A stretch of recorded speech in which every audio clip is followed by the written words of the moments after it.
참빛교회 말씀 묵상의 시간 함께 하신 여러분들 주님의 이름으로 환영합니다.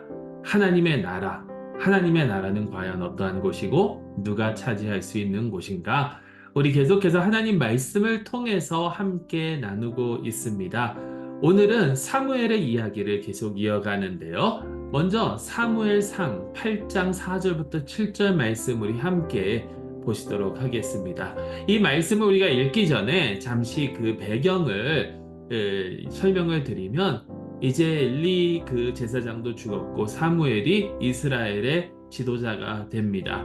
사무엘이 이스라엘의 지도자가 되고 난 후에 이스라엘을 잘 다스리다가 나이가 이제 들어서 자기의 자녀들을 이스라엘의 사사로 삼는데, 이 자녀들이 아버지 사무엘과는 다르게 공정한 그 판결을 하지 않고 오히려 불의를 행하는 그러한 모습들을 보이게 되죠.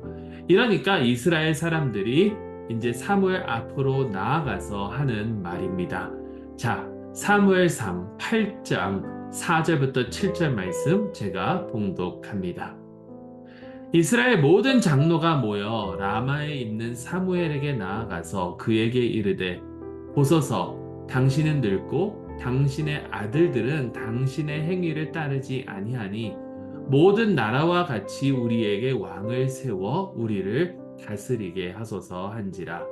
우리에게 왕을 주어 우리를 다스리게 하라 했을 때에 사무엘이 그것을 기뻐하지 아니하여 여호와께 기도하매, 여호와께서 사무엘에게 이르시되, 백성이 내게 한 말을 다 들으라. 이는 그들이 너를 버림이 아니요 나를 버려 자기들의 왕이 되지 못하게 함이니라. 아멘. 하나님의 백성을 위한 하나님의 말씀입니다. 우리 하나님께 감사드립니다. 이스라엘 사람들이 사무엘에게 요구한 것은 왕입니다. 왜? 왕이 자기들을 다스리고 통치하면서 전쟁에 나아가서 싸워 승리로 이스라엘을 이끌게 할 수 있기 위해서. 사무엘의 아들들이 별로 이렇게 좋은 리더들이 아니다 보니까 우리에게도 왕을 세워서 그 왕으로 하여금 우리를 이끌게 하소서 하는 것이 그들의 요구였죠. 사무엘은 이것을 기뻐 받아들이지 않았는데, 하나님께서 하시는 말씀이 뭐냐면, 사람들이 너를 버린 게 아니다 사무엘아, 나를 버린 것이다. 나를 버려서 나로 하여금 자기들의 왕이 되지 못하게 함이다 라고 말씀하십니다. 아니, 왜 하나님께서 이렇게 말씀을 하셨을까요?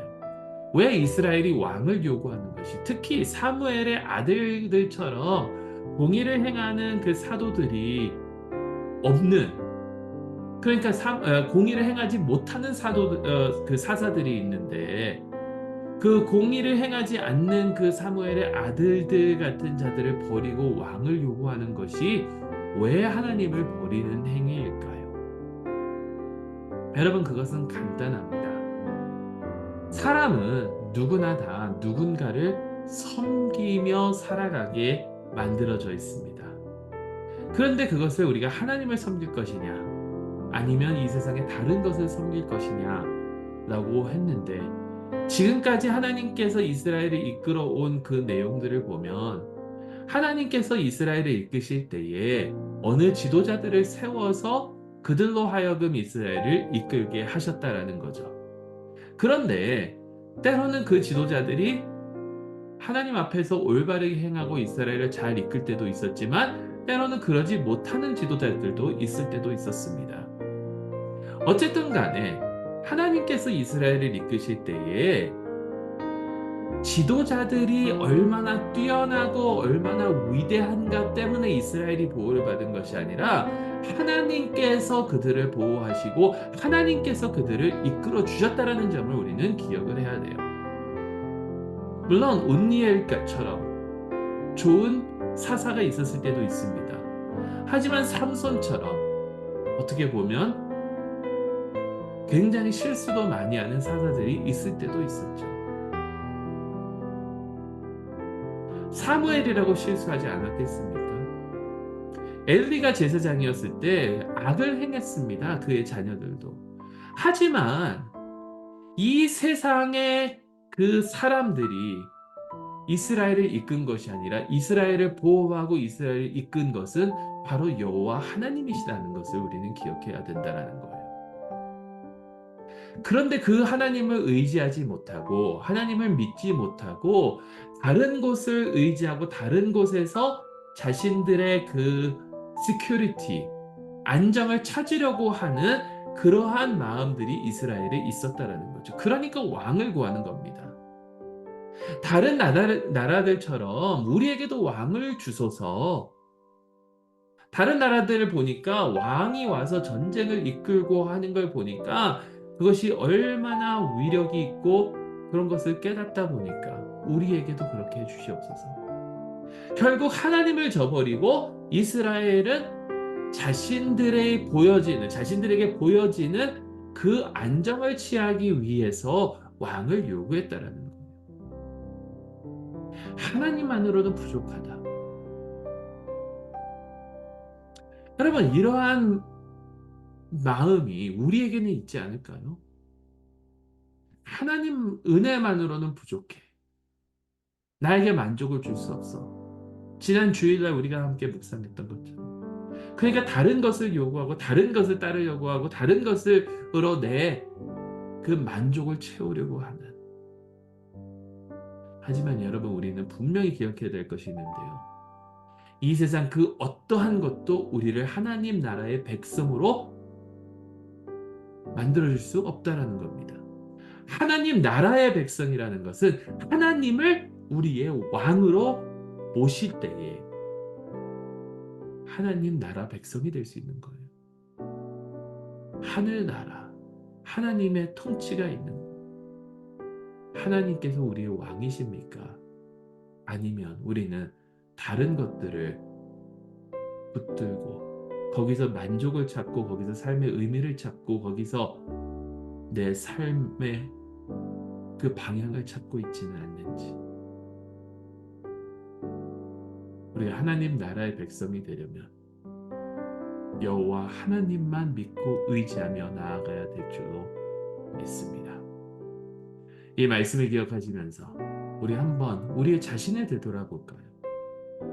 여러분, 우리는 항상 무언가를 섬기며 살아왔습니다. 내가 바라는 것, 내가 원하는 것, 내가 하나님 외에 나에게 필요하다라고 하는 것, 결국에는 우리는 그런 것들을 섬기게 된다라는 거예요. 안정이 필요합니까? 돈이 필요합니까? 집이 필요합니까? 그런 것들을 섬기며 살아가는 그런 모습들이 얼마나 많습니까?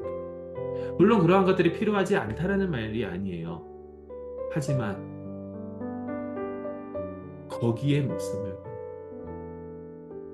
그것들을 위해서 살아간다면 결국은 그것을 섬기는 그러한 모습이죠. 우리는 하나님께서 우리의 왕이 되셔야 되고 하나님께서 주시는 그 은혜로 살아야 되고 하나님의 나라를 위해서 돈도 필요하고 집도 필요하고 이 다른 것들도 필요한 것이지 그 반대가 되면 안 된다라는 겁니다. 다음의 질문 말씀을 기억하시면서 한번 묵상해 보시기 바랍니다. 우리 스스로 정말 솔직해져 봅시다. 나는 누구를 혹은 무엇을 지금 섬기고 있습니까? 하나님을 왕으로 섬기기 위해서 내가 내려놔야 하는 것들은 과연 무엇입니까? 하나님께서 우리의 왕이 되셔서 하나님 나라 백성으로 살아갈 수 있는 저희 모두가 될 수 있기를 간절히 소망합니다.